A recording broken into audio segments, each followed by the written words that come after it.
बड़भागी हैं वो लोग जो माता पिता की सेवा करते हैं।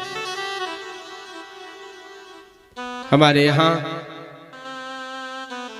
वेद भगवान ने जब आज्ञा दी है तो सबसे पहली आज्ञा वेद भगवान की है, मातृ देवो भव, मां तेरी देवता है। दूसरी आज्ञा दिए हैं भगवान वेद, पितृदेवो भव, पिता तेरे देवता है।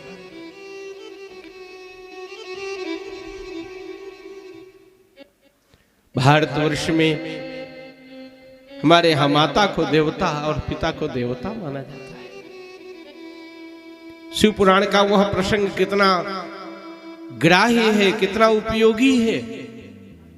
जिस समय भगवान शंकर ने यह कहा था कि हमारे दो पुत्र हैं, एक कार्तिकेय और एक गणेश, और जो बेटा सबसे पहले पृथ्वी की परिक्रमा करके आएगा मैं उसी का विवाह पहले कराऊंगा। कार्तिकेय जी तो मयूर पर चढ़ के चले गए परिक्रमा करने, और बेचारे गणेश जी जिनका वाहन ही मूषक है, एक पवित्र सिंहासन में अपने माता पिता भगवान शिव शिवा को विराजमान किए और परिक्रमा की। केवल भगवान शंकर और भगवती पार्वती की परिक्रमा की अब श्री गणेश जी ने साष्टांग प्रणाम किया और कहा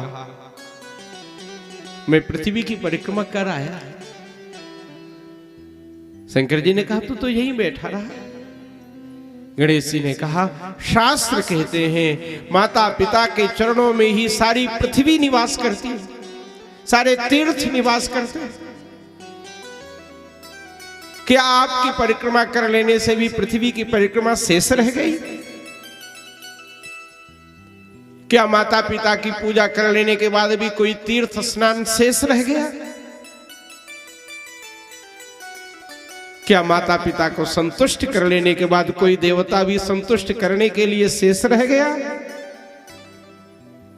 जिसके माता पिता उसके सेवा से, उसके आचरण से संतुष्ट हैं, उस संतान को अलग से किसी देवता को संतुष्ट करने की आवश्यकता नहीं है। उस संतान के ऊपर सभी देवता अनुग्रह करते हैं, कृपा करते हैं, उसको आशीर्वाद देते हैं। और जिसकी माता, जिसके पिता नित्य असंतुष्ट रहते हैं, उसके व्यवहार से, उसके आचरण से, और चाहे जितना वैष्णव देवी जावे और चाहे जितना शारदा मैया के यहाँ जावे, न शारदा माँ प्रसन्न होने वाली है, न वैष्णवी माँ प्रसन्न होने वाली है। अरे जीवित माँ को तो संतुष्ट कर नहीं पाए और मूर्ति में बैठी माँ को संतुष्ट करना चाहते हैं। अपने माता पिता की जिसने सेवा कर लिया उसने सब कर लिया, उससे कुछ करना शेष नहीं रहा।